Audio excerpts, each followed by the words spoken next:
So this will be a full review of the Roborock H6 cordless stick vacuum. You've probably heard about Roborock before. Some of their products include the S5, the S5 Max, and the S6. All of these products are robot vacuums, and this would be their first cordless stick vacuum available to date. Roborock says that the H6 is the first cordless stick vacuum that uses a lithium polymer battery. That is the same one used in drones, and it's a big reason why this vacuum is able to run for up to 90 minutes, or at least what Roborock says. So we will find out in this review if this claim is true.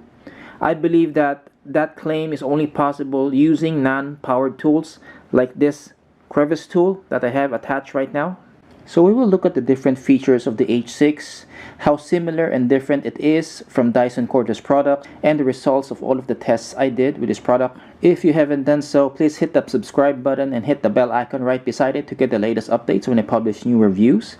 One of the first things you'll notice with the Roborock H6 is how similar it is to a Dyson.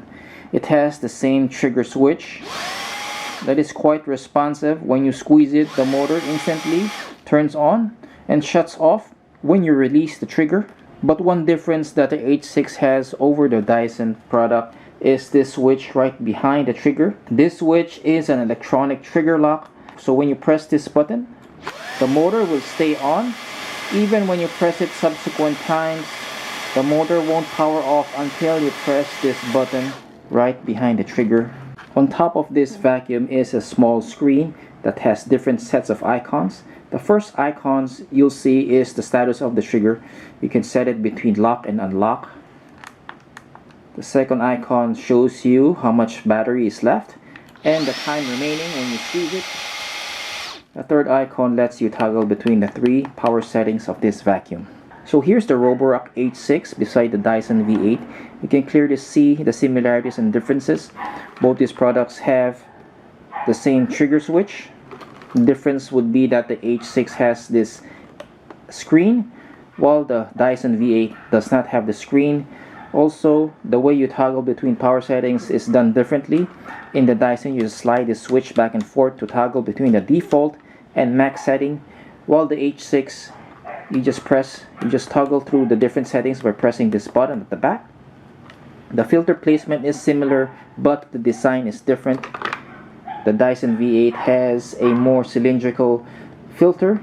That is a lifetime filter that you can wash and reuse for the lifetime of the vacuum.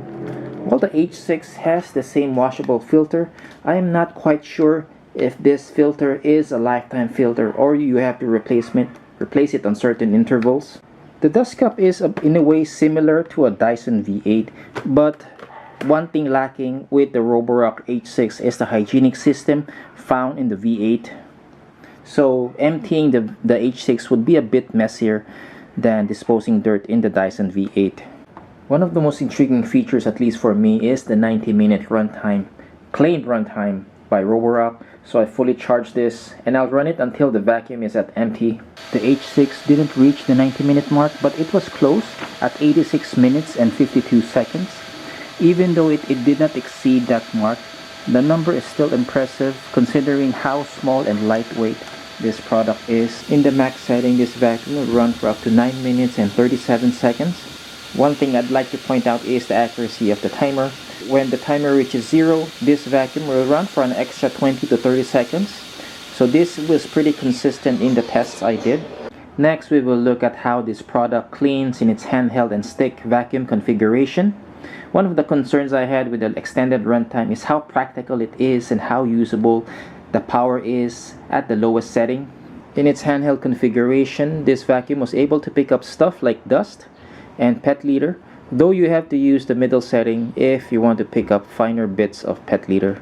Picking up large debris such as Fruit Loops won't be an issue as well, as long as it fits the nozzle of the crevice tool.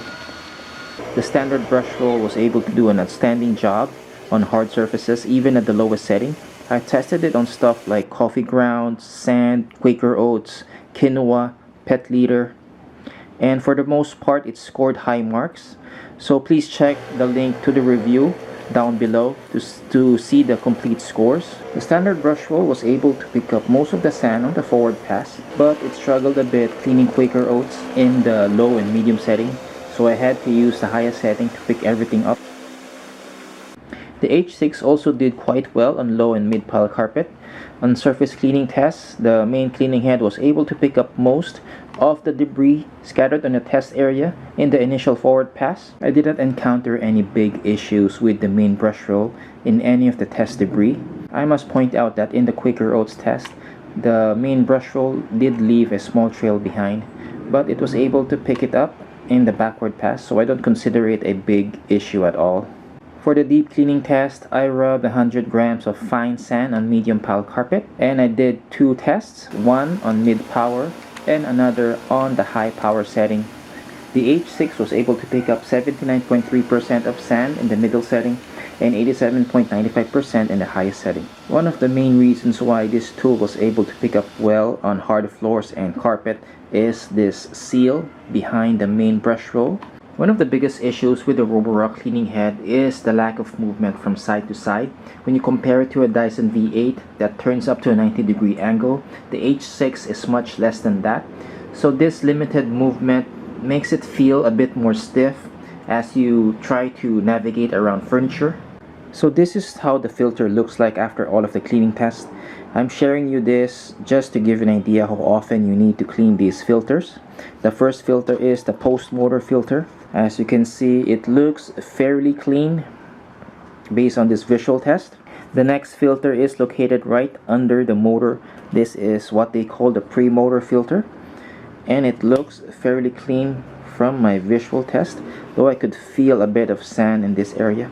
The best part of the Roborock vacuum is the washability of this part.